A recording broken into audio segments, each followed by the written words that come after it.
Hello and welcome to Maya's Sloppy Kitchen. This has finally happened. I've learned how to make delicious and pretty macarons. If you've never made them before, keep on watching as I've explained everything step by step for amazing and close to perfection French pistachio macarons with pistachio buttercream. The first ingredient that you need to make macarons, patience. A lot of patience, and then the second ingredient is preparation. So you need to be patient and you have to prepare for the process, and then it's really not that difficult. So what I would like to make today is our pistachio macarons, and basically I'm going to mix almonds with pistachio. Now the ratio is 3/4 of almonds and 1/4 of pistachios. As you can see, these are unsalted pistachios, and here I have just blanched almonds. So in this little food processor, excuse me, I had accidentally started grinding before filming. I already added 35 grams of pistachios, and I'm just going to grind them, mince them until this is even smoother. So let's do so. Yeah, and basically in total I'm going to need 140 grams of flour, and that is going to consist of 35 grams of pistachios and 105 grams of almonds. Okay, don't go too crazy, otherwise you'll turn this into butter, and we don't want butter, we want flour. So these are pistachios now, and you think that this is very fine. No, this has to be pulverized. So prepare a big bowl and a sifter like this one, and sift it.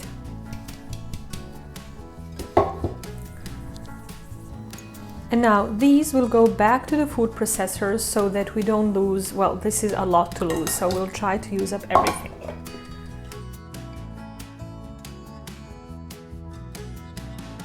Okay, let's just pick up whatever is sticking to the bowl, and as you can see there is a lot of it. Okay, I think that we are done with pistachios for now. For now, I'm saying. And let's sift it. Can you see the difference between these bits and these? This is very nice. This is what we need. If you run into big pieces like this one, just sort of break it with your fingers. That's it. Don't try to push it through the sieve. So, as you can see, these are really big bits of it. And we don't want that, like we are just going to discard it, and I believe that there are like 2 grams in here. Bye bye. So in the same grinder, I won't be washing it, no need for that. I'm adding 105 grams of blanched almonds, and I'm going to grind the heck out of them. But as I said, don't go too crazy because you're going to turn it into butter. Okay. Just move it a little bit and mince it again. And now I'm going to add the almonds into the pistachios, sifting, of course. I won't discard this just yet. I'm just going to put it in the container. And the reason we are doing this is because we want the macaron top to be really smooth. If there are big pieces of almond or powdered sugar or pistachio in this case, first of all, they're not going to look nice, and secondly, they might just destroy the batter. So sifting is the key word here, guys.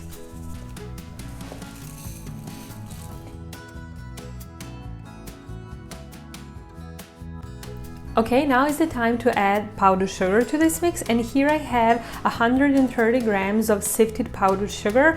I've already sifted it, as I said, to this one, so it's already nice and very fine. So I'm just going to mix it with my almond pistachio mix. So if you thought that this is now ready, no, it is not. It has to be processed more, and because I have a lot of it and quite a small food processor, I'll do it in 2 batches. Your hands are of course going to be very sticky because of all of the powdered sugar, but that's fine. Stop, and let's just scrape the sides of the bowl.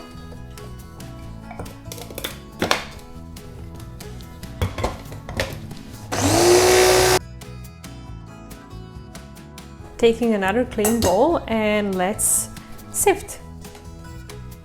Do you see how fine this is now? It's so much better, but we want it to be pulverized.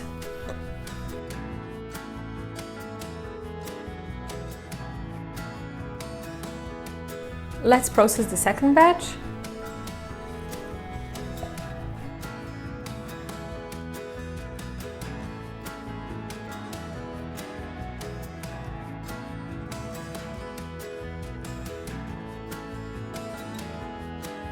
I bet you thought that this is now over.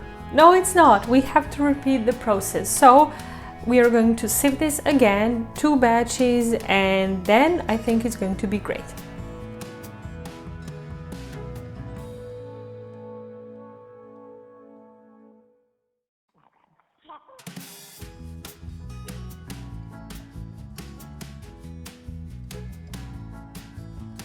Alright, so we need to prepare the egg whites, and you have to know that egg whites need to age before you can start making macarons, and that means just cracking them, separating the egg whites and leaving them to hang out in the fridge for at least 24 hours. This can be up to 3-4 days, but I really like them to be as old as possible. So what you're going to do first is to take two jars or just 2 mugs and some white vinegar, plain old stinky white vinegar, and you want to make sure that the container where you'll be keeping the egg whites is spick and span. It really has to be very, very clean, grease free.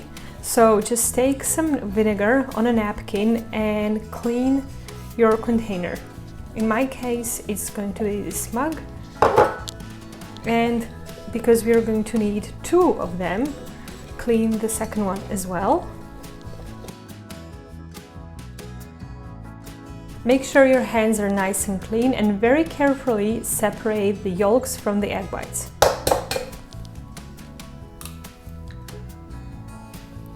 The best way to do it is by your hands, because then you can really sort of drain it. As these eggs are really large, I think that 2 will be enough. So I'm just going to measure it, and let's see, I need 100 grams. So this is 64.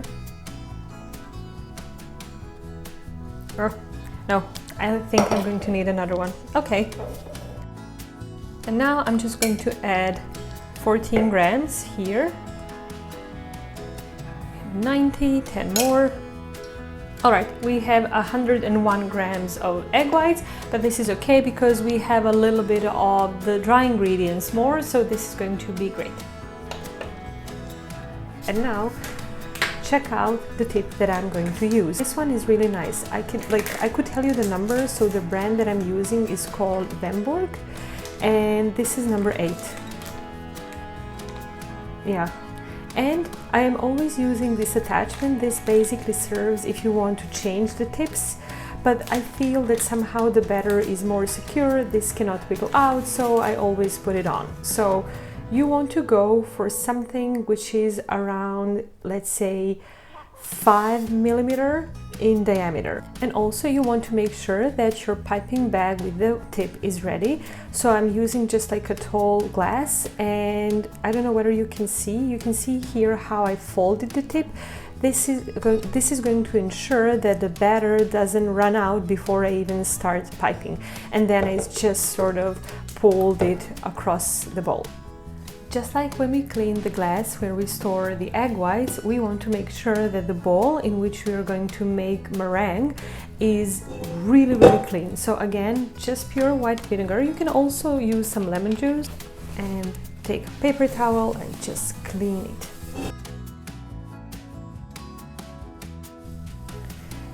Here are my egg whites that were in the fridge for over 24 hours, and I'm just going to let them come to the room temperature, which is going to take around 30 minutes because it's pretty warm in here. So before you start making the meringue, make sure that your aged egg whites are at room temperature. So yesterday I sifted and minced 260 grams of my dry ingredients, but I want to make this batch in 2 colors, so I'm just going to use one half of it now and save the second half for later. So here I'm just going to transfer 130 grams. Yeah. So the long expected moment has finally arrived. Here I have my egg whites. They are at room temperature now, and I'm just going to start beating them and stop when they start getting foamy. So let's do it.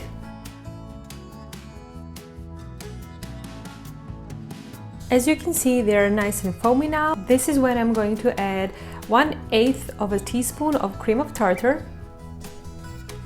In you go, and continue mixing. I'm mixing on high.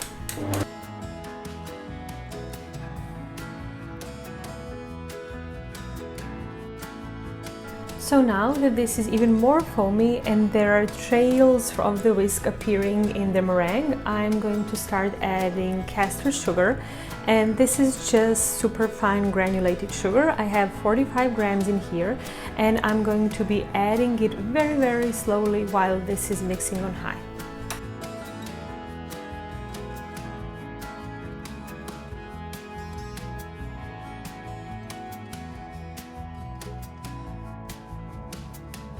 Okay, so I think that this is now great, but let's check it. You see, nice soft peak. So now is the time to add full food coloring. I'm adding green, and the colors that you want to use have to be gel colors. If you use the ones based on water, they're going to destroy your meringue. So make sure to use gel food coloring. And I want this to be pistachio green, but because the color always fades a little bit when in the oven, I'm just going to make it 2 shades darker than I would want it to be, because when I take it out of the oven, it's going to be the pistachio green that I want. So several drops, okay? You can always add a bit more and continue mixing.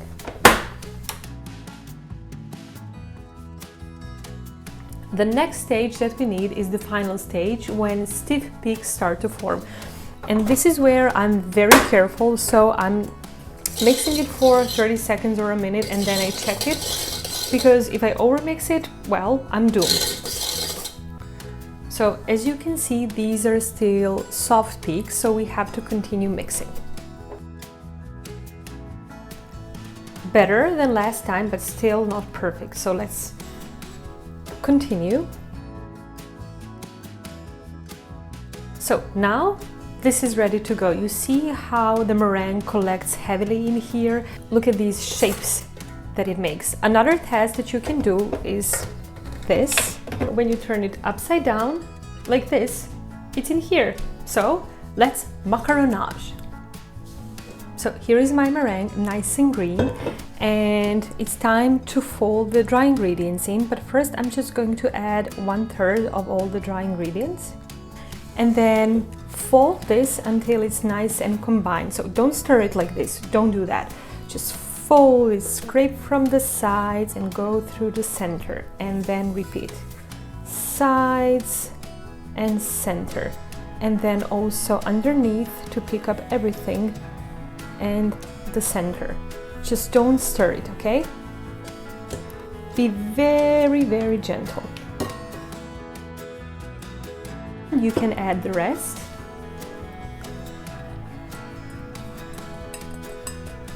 Great. And then the procedure is the same. Scrape and fold, scrape and fold. Don't stir. Be gentle. Also, you really want to break the air bubbles, so feel free just to push it on the sides of the bowl and deflate those air bubbles. Mind you, this is going to be very thick in the beginning, and you're going to need quite some strength to do it, so don't panic if your arms start aching. It's totally what is supposed to happen, but then as you go, it's going to get softer and softer. So you see how it drops very nicely in ribbons?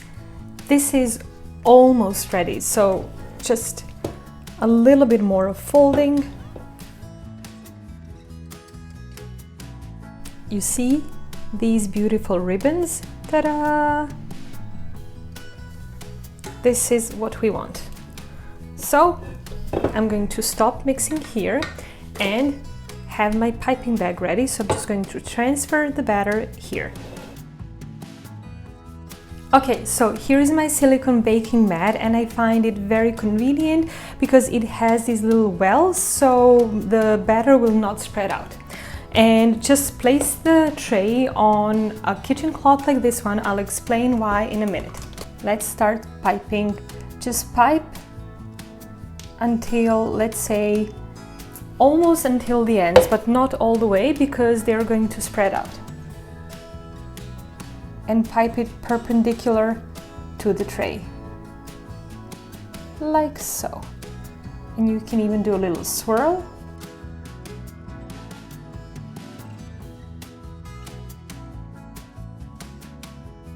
Okay, so this is totally crazy because I literally don't have any batter left. Now, why did we put a kitchen cloth here? Because we are going to tap the hell out of it because we want these air bubbles to come up.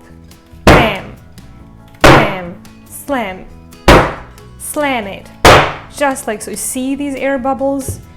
We want all of them to burst. And now, take a toothpick and just kill them. Okay, so now once I've popped all these air bubbles, well, not all, but you know, the ones that I could see, I'm going to let this dry. This has to dry out, so when you touch it with your finger, there is nothing on your finger. Because it's a very hot day, I think it's going to take half an hour, but just to be on the safe side, I'm going to let it dry for at least 1 hour. So let's have a coffee, shall we? So after around 45 minutes, the macarons are now dry, and I'll show you. So when I touch them, of course I'm not pushing, I'm just gently caressing them. There is nothing on my finger, and I'm going to turn my oven now to 160 degrees Celsius, and I'll bake them for around 13-14 minutes. While I'm waiting for my macarons to bake, I'm going to prepare the buttercream. So here I have 57 grams of room temperature butter, and I'm going to beat it on high for around 3-4 minutes. And here I have 95 grams of powdered sugar, so I'm just going to add 1/2 first, and 40 grams of ground pistachio, and again I'm just adding 1/2 first. And I'll continue mixing. And now I'm going to stop and add the second half.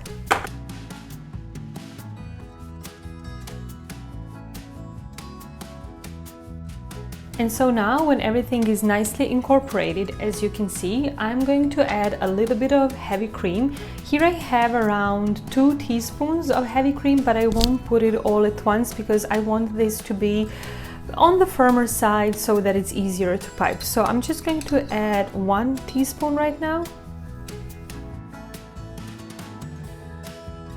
It's still quite firm, so I'm just going to add an additional teaspoon of heavy cream.